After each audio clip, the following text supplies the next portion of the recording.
Hi, everybody. I am trying to make sure that this is actually going live.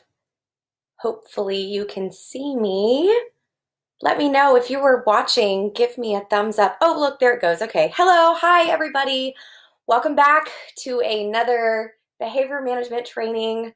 My last one was this past Monday. If you missed it, definitely go back. Talking about the color chart. So much fun. I want to talk tonight about positive reinforcement. What is that? It's doing something after a desired action that's in a positive manner. So it's being encouraging, loving, positive, making sure that the good thing that they did, or even a bad thing, responding in a very positive way to guide them and lead them to do that action or that behavior that you want to see out of them repetitively. Because right, hi Christine, we can't be directing them for the rest of their lives, right? And so we have to teach them how to make good choices so that that carries over into their teen years, adult years. A little bit about me, if you don't know and you're hopping on, you're brand new to this. I used to be a first grade teacher. I taught for a few years, and my favorite part about teaching was behavior management. I cannot express how important behavior management was being a first grade teacher. I knew that if I did not have management in my classroom, any of the education, the teaks, anything, nothing could be comprehended successfully. They'd be frustrated. I'd be frustrated because I didn't have a hold of my classroom. And so I became very, very good at it. And that became such a huge part of my teaching, so much so that other people would refer to my classroom as the military classroom because I had such a good hold of my kiddos. They knew what was expected of me. They knew what was expected of them. I knew what was expected of them. And it was all done in a very positive environment. I'm still friends with parents from when I was a teacher 10 years ago. And I mean, they'll tell you I had a blast in my classroom. And I think that that has a lot to do with the positive reinforcement and the behavior management. So I do have two kids now. I have a 3.5-year-old and a 1.5-year-old. And I have learned that in order to make it through this quarantine and being home with them full time, because I do work full time and they're normally in daycare, but now that they're home with me all day, it's definitely challenged my patience. And hi Heather, I, woo, guys, I'm not gonna lie, I've had a little bit more wine than usual. But I resort back to the positive reinforcement, the behavior management tools that I learned, and I'm really working on those with Ellie. So, like I said earlier, Monday I recorded a tutorial on the color chart, which is another behavior management tool. If you didn't get to watch it, please go back and look at it. If you have any questions, comment in the video. I'll be following along, answering those should you have them. And then if you found it valuable, then please share it with other parents because we're all in this together. Hi, Rachel. We're all in this together and we're trying to figure this out. And this is something that I have a passion for, I have a knack for, and I hope that this is of value to you. Speaking of that last video, there's a couple things that I didn't get to address because I did go back and rewatch it just to see like what I was talking about.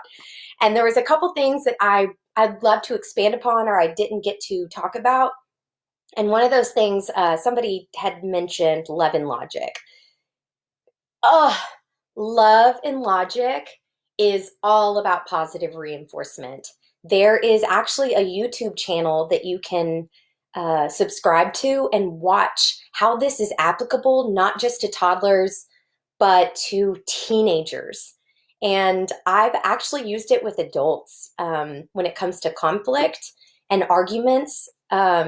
So I would encourage you to check that out. It was created by a principal, and I wrote it down. His name is Jim Fay, and like I said, he used to be a principal, but he created this method and a way that you can talk to really anybody, but it's geared towards children Junior, no more magic tricks. No, that'll be another video. One day I'll have to do another video with my magic tricks, but not this one. Sorry. Anyway, love and logic, it's about being structured and being disciplined and having strategy in mind when disciplining your child, but also having an equal balance of loving your child and being empathetic, because they really truly go hand in hand. And it's so easy to get caught in this, I only need to be discipline, behavior management, these are the rules, these are the guidelines, and then not intentionally, but forget about like the empathetic side and nurturing and loving. And then on the flip side, depending on your personality, you want to be so loving and hold on to them and hug them and kiss them and forget about the discipline part because you don't want to upset them or hurt their feelings or position you in their mind like you're a bad person. But at the end of the day, children need structure. They need the discipline. And there's going to be so much benefit when you put those hand in hand. Another thing that Love and Logic teaches is choices. I did talk about that in my last video, but I want to expand upon choices. So in my last video, I talked about giving a child two choices, a good and a bad, with the consequence that goes with both of those. However, I want to address on the good choices. So another thing that you can do to allow a child to feel like they have a little bit more control, especially the toddlers, right? They want to do everything themselves. I can do it. I can do it. I can do it. Give them two choices where the outcome is exactly what you wanted them to do. So for example, if you want them to put their shoes on, right? Toddlers, they want to do it themselves. Well, then you would ask them, it's not a matter of putting them on or not putting them on. It's a matter of, do you want to put the right shoe on or do you want to put the left shoe on? When it comes to bath time, they don't want to take a bath. Do you want mommy to turn on the bathtub or do you want Ellie to turn the bathtub on? When it comes to getting ready to go to bed, do you want to walk to your bedroom or do you want to hop like a frog to the bedroom? So they're given options and they feel like they have just a little bit sense of control as to what it is that they're doing, but you're guiding them into the direction that you want them to go. And then of course you applaud them. I think that's a great choice. You want to hop like a frog to bedroom? Let's do it. Mommy will do it too, or attempt to do it. Or not do it at all and just watch you do it. And so you're still giving that choice to them so that they feel like they have that ownership, which, like I said, all love and logic. Another thing from the video that I didn't get to expand upon was temper tantrums. Oh my goodness. I don't know about you guys, but I still know adults that have temper tantrums. But that's for another day. Tantrums. One thing that I didn't mention when I'm ignoring that behavior is when Ellie is finally done with throwing her temper tantrum and I'm doing oh, is Ellie happy? Are you ready? Are you ready to be happy? And when she's ready, then I sit there and I love on her. Oh, I'm so happy that you're happy. And that is the moment. Yes, Alicia, based on the post that I see on Facebook, it sounds like they're pretty similar.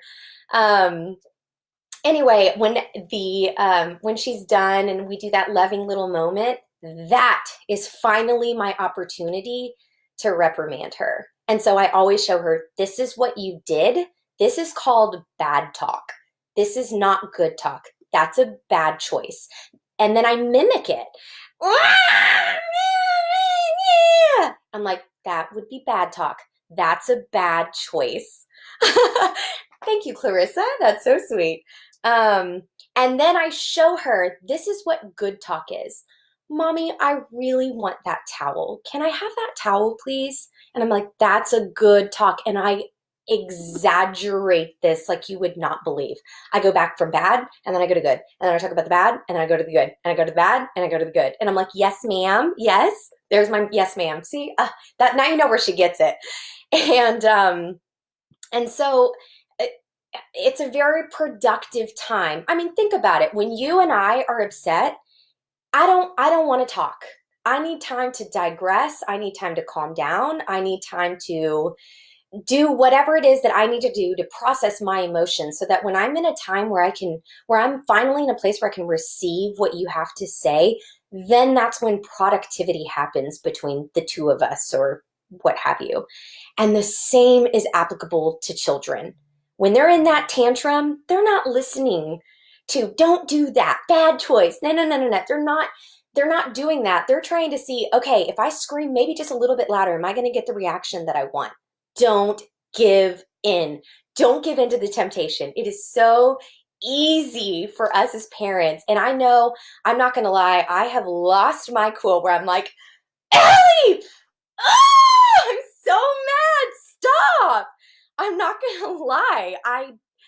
And especially now that I'm being home with her full time, it's hard. Oh my gosh, it's so hard. But you must resist the temptation of doing that because it's not beneficial. Okay, which leads me to my last point. Positive reinforcement. This is called redirection. Guys, I wish that I recorded all 5 of the tantrums that we experienced yesterday in the evening. I wish that I had recorded it and had like my phone propped up somewhere. Hi, Dara. Hi, Roxy. I wish that I had it recorded so that you can have proof that I'm not up here talking about all this BS. Like, this is legit. And I plan on doing a bunch of video compilations and putting it together and be like, here's your proof, parents. I promise this works. But redirection. Okay, so when Ellie is doing her tantrum, I'm telling you, this works like a charm, especially if you have multiple kids. If you have only one child, the only suggestion that I have for you is have another one. Just kidding. I don't really know what to say about that. I'd have to think on that. But if you do have multiple kids, so what I did with Ellie last night, multiple times and all the time, when she's having a little tantrum, I immediately look at Hayden. And I'm like, Hayden, oh my, look at you making all those good choices. You're smiling, you're being happy. Look at you sitting there and reading your book. And I am just like super exaggerated about him breathing, right? And Ellie, all of the sudden, from her doing this, she immediately is like, wait, what is he doing? What's happening over there that mommy is talking about? She don't care about what I'm doing right now.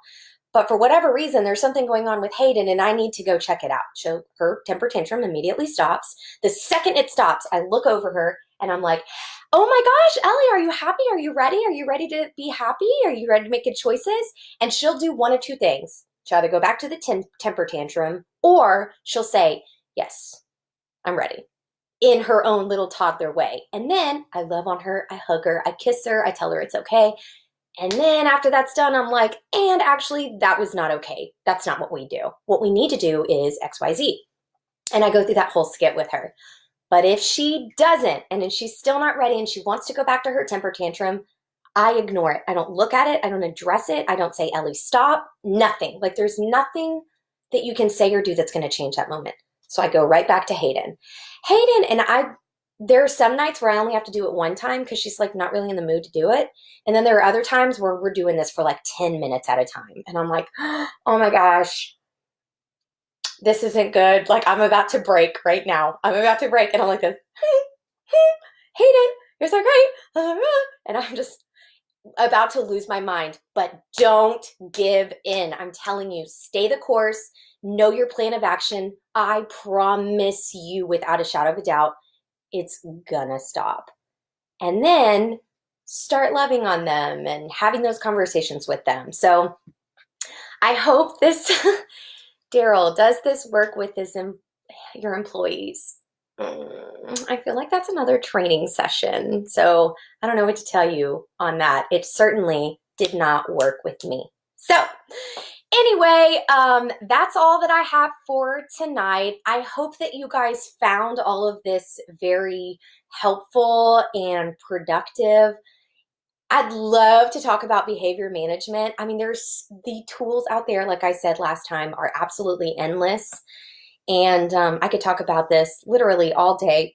We do a Facebook training on this every single day, but I'll leave it at that. If you guys have any questions, let me know. I'll give it just a couple seconds to see what you guys have to share. but it seems like I covered everything. Last but not least, if you found this video helpful, please share or comment below. Hey, thank you so much. This was really helpful. And then tag a parent that you think could use this. Share it with a parent that you think could benefit from this. And hey, we're all in this together, right? And we're gonna get through this quarantine and being overnight teachers successfully and beautifully. So that's all that I have. And you guys have a great rest of the night.